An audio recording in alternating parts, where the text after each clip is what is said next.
Welcome everybody to the first Masterworks of the season. It's so great to see you back at the Peristyle. We're doing a little bit of a different pre-concert experience for you. It's a pleasure for me to be back, virtually at least, on stage with Alain Trudel, our music director. It's quite a special feeling to be back with the orchestra, and as more of a regular orchestra, like a fuller orchestra this year, because I've been here last year doing the Chopin program, but that was pretty much it. So it almost feels like it's been a full season and then some before coming back. So it feels like, I don't know, I feel like it's like at the same time, we didn't skip a beat, but then it's also like a new beginning in this some sort of way. It's very bizarre. It's like a little bit of, we're going on dates again, and it's very interesting. I'm ecstatic about working with my colleagues, playing for a community, but there's a little something more special than usual. It's a really meeting with the colleagues, meeting with the people of the same mind, musical mind, and also reinstating our mission towards the community of bringing something that is comforting, yes, that shows normality, but also that's just great music, and great art to do together. And I've been craving being here all of last season. When I was back for that program with Chopin and Bach, I was like so excited. It felt like, it's giving a 1,000,000%. And I feel the same way. And again, it's like we didn't skip a beat technically, and also in the connection. But at the same time, we're like moving forward and getting to know each other again, and even better this time. It was important for me when we start the season this year to do two or three things that are very important. First of all, to create a bridge between what we did last year and how we finished, and the program I came to conduct, and starting this new season, to create a connection between the two. Because the orchestra was playing, and one of the very few orchestras in the world actually that had a regular season, and we want to honor that. Then after that, it was important to create within the same program, this program that we're doing, a progression bringing us to a fuller orchestra. So I'll explain myself. The last time I was here, we did a Bach overture, suite for orchestra. They're called overtures as well. Suite for orchestra. And I wanted to do another one because we continue in our refining of that style that we work together. It's very important for us we do really good work when we play Bach, when we play Mozart. And it's very important for the orchestra to be able to do the romantic music, but also more of the Baroque music, classical music. So I wanted to start again where we left off in our work in Bach, and to do another orchestra suite. So we did the second one when I came over where Joel played so beautifully the flute. And now we're doing the third with the famous air on the G string, which is not on the G string. But that's another story. And then we go into a piano concerto. We had a piano concerto last time I was here. But now we start our season, all this focus on diversity as well, with Florence Price, recently rediscovered concerto for piano and orchestra. It's in one movement. It's kind of a chamber music piece. But it's for orchestra, but it's not like the full orchestra, as we're going to see after that. So it's more like an orchestra that you will have seen last year. So in this piece, Florence Price explores the different, I think, emotions with the piano. But it's interesting. The harmony is it's very much American music, but it's American music that is not so well known, because the concerto was digged out from what we thought was completely lost only a few years ago, not even 5 years ago. So this is one of the few performances that you will get to hear. We're playing the original version. There was another version that was written after that of the orchestra music, because people thought they could, better it. And sometimes we say, better is the enemy of good sometimes. So I think what she wrote was very good, and we're going to play exactly every note that she wrote. And our soloist, Sarah David Bruckner, is an amazing, amazing performer. We're rehearsing together via FaceTime, because she's in Philly and I was here. And she's going to blow everybody away with this interpretation of the Florence Price Concerto. Then we move to, and that's the novelty this year, with a fuller orchestra, with the full low brass section, all the horns, the percussion, more strings, and we played the Enigma Variation. Now, the Enigma Variations by Elgar is, for us, has many statements in it. One of the statements is that it's about friendship, and it's about the portrait, different portraits. So we're talking, this season is called Face the Music, is that we see your face, you see our faces. And in this music, there's many faces that in person that Elgar loved very deeply, and his friends and his family, even his wife. And that's a nice connection we can all have together. So that's kind of the idea behind putting this program together. In his third orchestra suite, or overture, as we call them, Bach writes this. It's always kind of the same structure, which is in those suites, they're kind of dance suites. Well, without dance, but it reminds you, it's the inspiration behind it. So you would have a first movement that's more like savant, that's more interesting and very, very contrapuntal music. And then you would go into an air, which in this case is a very famous air on the G string, not on the G string and in D, but that's something else. And then you go in a series of dances. And those dances, for me, in the third suite, they're the ones, I mean, I like everything Bach wrote, and I love all his suites. But this suite is very special to me. First of all, it's the first one I ever conducted in my life.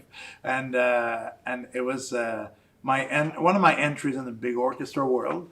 It was very special. But the dances in those are so well paced, and they're kind of, I don't want to say tuneful, but they are very tuneful.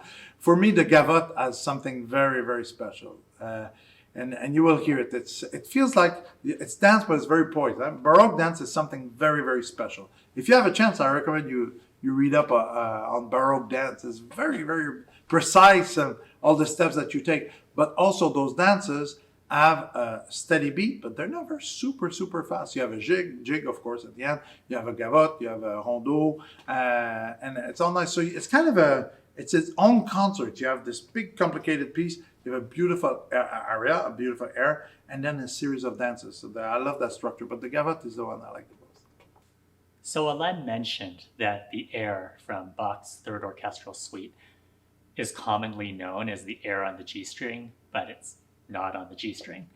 And it's an interesting story about how this nickname's come into play. There was a violinist named August Wilhelm who arranged this piece in a much lower register, and it actually starts on the G string of the violin, which is the lowest string that we have. And it became immensely popular. I think this arrangement then became not just a violin and piano version, but then a violin and orchestra version. And then it became part of the BBC proms. It became something that so regularly got played on that concert series that nowadays, even though when we play the melody, it's actually on the highest string of the instrument, the violin's E string, we'll still call it the air on the G string. As we were talking about dance movements in the Bach suite or ouverture, we also have something very, very interesting in the Florence Price Concerto. It's very American and very in the times. That's written in 1934. So the different, actually, if you like going on Facebook or doing YouTube, those kind of things, you go back and you look at what was the most popular music at a certain time, turn of the century, and then 1920, 1930. So we're thinking 1934 is basically, you're looking back on the 20s because, those are hard times, and the 30s, of course, with the Great Depression. But you try to go back and find some joy and something a bit lighter. And the last moment, usually in classical music, you would have a rondeau, or you would have a finale, some kind of allegro vivace, something fast. But what she wrote is a ragtime in the last movement there, which is a truly American dance form. And I think it's interesting to have a piano concerto that has a first movement that's pretty standard in the way it's made. But the second movement is almost precursor of jazz in some way, but it's also very romantic. And it has a lot of chamber music in it. It has a lot of oboe soloists, so Kim will be wonderful in that too. But the last movement, it really breaks into a ragtime, which is totally unexpected, and you don't ever see that in a piano concerto. So for us, it's really interesting to play that. So it was always really one of the big challenges when programming this opening concert to think of what would be that final piece, that piece that was really bringing everybody together. And For us, it was really important that this first Masterworks concert reflected the theme of our season, this idea of facing the music. And Alain, he talks about the joy he gets from seeing the faces of the musicians in the audience after so long apart. And so we felt this idea of the Enigma Variations, really a set of musical portraits, was just absolutely the perfect piece. And in a way, even though Elgar had something very specific to his time and his group of friends in mind, we felt the fact that the piece is an enigma, is a mystery, gave us the license to make this very much our own. So this is a set of Toledo portraits. We've worked with the amazing photographer James Dickerson and found 12 residents of Northwest Ohio who have amazing stories to share about what the last 18 months were like for them. And we feel like their stories and the images that James captured of these amazing residents are kind of a collective portrait of what we've all been through over these last 18 months. So we hope that their words and their images really resonate with the music for you as you listen to it, and also resonate with your own personal experience.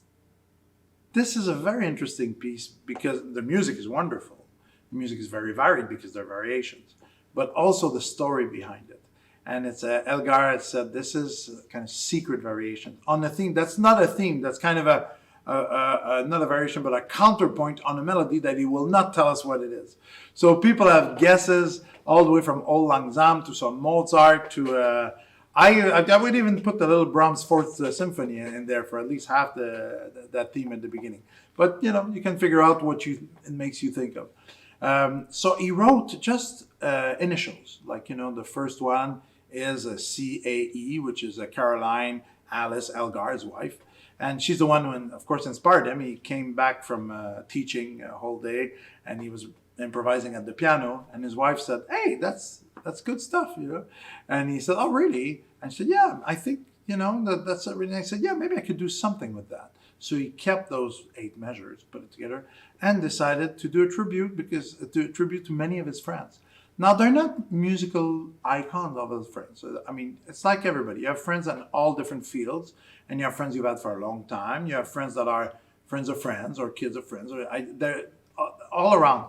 So for him, all these variations, they have something special about people he knows and cares for very deeply. It can go from the people who he's playing chamber music with, which, the violinist and the cellist. The pianist and the cellist. They each have a variation of this. And it's kind of quirky a little bit because, for example, there's one variation that's for his publisher, actually the one everybody knows quite well, the Nimrod variation. See, so, do, you hear at the beginning, and then you hear in the Nimrod variation, I won't even sing it, you will get it, and it's like, oh. But this is actually a discussion he was having with his editor about Beethoven's slow movement of the Pathetic Sonata. And other Beethoven slow movements of sonatas. And he said, yeah, and that came back to mind. So his way of portraying him is this souvenir of this wonderful discussion that they had together. And this became Nimrod, which became a thing of its own that we hear a lot. Another one is one of his friends who had a bulldog, and they were walking down next to the river, and the bulldog fell in the river, and he frantically tried to escape, and that's and you hear that in the music, and at the end it goes woof, and you hear woof in the orchestra. Well, not the words, but the music depicts that. So and the last movement is very interesting because it depicts him. So it's E, right? Because Elgar is E and E. He often referred to himself as the octave because he had the two same notes from the scale. And actually, he started writing that last variation, and it looks like he wasn't that pleased with it, but he was pretty pleased with it. He thought the piece was done, gave it to his editor, which is the guy from Nimrod. And Nimrod actually is a famous hunter and the guy like 200. I mean, so it's inside of the inside thing. You don't need to know any of this. You can just enjoy the music. But it's kind of fun to know that things that are happening with it. So he writes this last variation. It's in G and it finishes in G major. It's in G minor, most of it, and he gives it to the editor and a few of his friends, and they say it's fine, but there's something missing. We don't know what it is. And finally, he takes the G major, which actually hits and he goes to the le ton voisin, so the same tonality, the same signature, but in minor, which is in E minor, so E as in Elgar, and it opened up another door in this finale, and it opens up another complete other section, which he brings back something he has in the first in the theme there, in the first variation also, because he would come back home. You will hear this.